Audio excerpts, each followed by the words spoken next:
তোমাদের কিন্তু 100% সম্ভাবনা আছে, আমি তোমাদেরকে গ্যারান্টি নিয়ে বলছি তোমাদের কিন্তু কাট অফ কমবে। কারণটা হচ্ছে 2024-এ অনেকে জিজ্ঞেস করছে যে এবছরে কি ফিজিক্যাল এবং মেডিকেল একসঙ্গে হবে। দেখো এবার তোমাদেরকে সেফ স্কোরটা বলে দিচ্ছি, একটু ভালো করে মনোযোগ সহকারে শুনে নাও। দেখো জয় হিন্দ ভাই, আজকের ভিডিওটা বিশাল ইম্পর্টেন্ট। আজকে আমরা আলোচনা করব এসএসসি জিডি 2025-এ তোমাদের ফিজিক্যাল কাট অফ কত যাবে।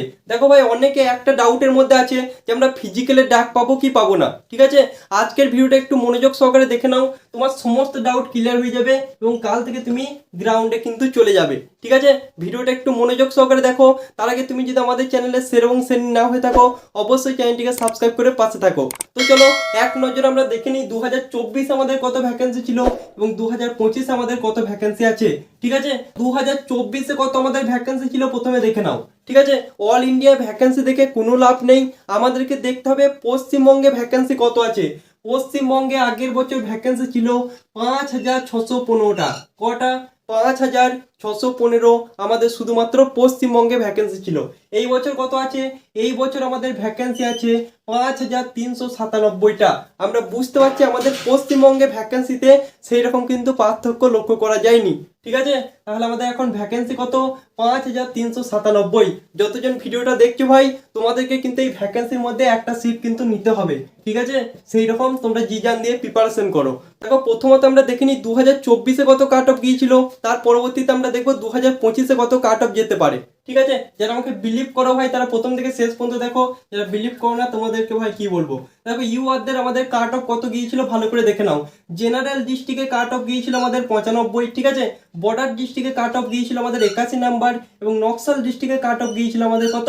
87 নাম্বার। ইউআরদের, ঠিক আছে, এটা কেবলমাত্র ইউআরদের। তার পরবর্তী আমরা এসসিদের দেখি।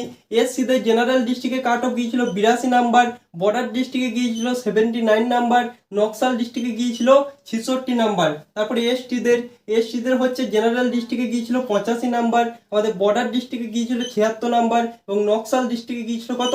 85 নাম্বার। ভালো করে দেখো, এটা কিন্তু physical plus medical cut off গিয়েছিল। ঠিক আছে, যেটা এই বছর অনেকে জিজ্ঞেস করছে যে এই বছরে কি ফিজিক্যাল এবং মেডিকেল একসঙ্গে হবে। দেখো এটা কোনো অফিসিয়াল নোটিশ নেই, তবে তোমাদের 90% চান্স আছে এই বছরে কিন্তু তোমাদের ফিজিক্যাল এবং মেডিকেল কিন্তু একসঙ্গে হবে। আশা করছি তোমরা এ টু জেড বুঝতে পারছো, কারণ কোনো জিনিস যখন শুরু হয় না সেটা কিন্তু ভাই তাড়াতাড়ি শেষ হয় না। এটাই কিন্তু এই বছরে ফলো করার 90% চান্স আছে। তো পরবর্তী আমরা অফিসিয়াল নোটিশের জন্য ওয়েট করব। তারপর আমাদের ওবিসিদের আমাদের জেনারেল ডিস্ট্রিক্টে কাট অফ গিয়েছিল 89 নাম্বার, তারপর বর্ডার ডিস্ট্রিক্টে গিয়েছিল 72 নাম্বার, নকশাল ডিস্ট্রিক্টে গিয়েছিল 83 নাম্বার। ইডাব্লিউএস দের কত? দেখো ইডাব্লিউএস মানে হচ্ছে ভাগ্যবান। ঠিক আছে, ইডাব্লিউএস বর্ডার ডিস্ট্রিক্টে গিয়েছিল আমাদের 40 নাম্বার, জেনারেল ডিস্ট্রিক্টে গিয়েছিল 69 নাম্বার এবং নকশাল ডিস্ট্রিক্টে গিয়েছিল 42 নাম্বার। আশা করছি এ টু জেড তোমরা বুঝতে পারছো। আর বর্ডার ডিস্ট্রিক্ট ইডাব্লিউএস কারা কারা আছো ভাই কমেন্ট করো। তোমাদের যদি 50+ নাম্বার থাকে তোমরা ভাই ফাইনাল সিলেকশনের প্রস্তুতি নিতে পারো। ঠিক আছে, কারণ তোমাদের কাট অফ প্রত্যেক বছর মতো এবছরে কিন্তু কমই যাবে। 160-এর মধ্যে 50-55 পেলেই কিন্তু তোমাদের সিলেকশন কিন্তু হয়ে যাবে। মানে এক কথায় বলা যেতে পারে তোমরা মোটামুটি পড়াশোনা করলেই কিন্তু সিলেকশন পেয়ে যেতে পারো, কিন্তু বাকিদের ক্ষেত্রে এটা কিন্তু নয়। এবার তোমাদেরকে সেফ স্কোরটা বলে দিচ্ছি, একটু ভালো করে মনোযোগ সহকারে শুনে নাও। দেখো ভাই, এই বছর তোমাদের ভ্যাকেন্সি যদি একটু বাড়ে না, তোমাদের ভ্যাকেন্সি যদি একটু বাড়ে, আগের বছর যেমন বেড়েছিল তোমাদের এই ভ্যাকেন্সিটা কিন্তু 6000+ চলে যাবে। ঠিক আছে, তোমাদের ভ্যাকেন্সি যদি বাড়ে তোমাদের কিন্তু 100% সম্ভাবনা আছে, আমি তোমাদেরকে গ্যারান্টি নিয়ে বলছি তোমাদের কিন্তু কাট অফ কমবে। কারণটা হচ্ছে 2024-এ আমাদের কোশ্চেন লেভেল কিন্তু নর্মাল ছিল।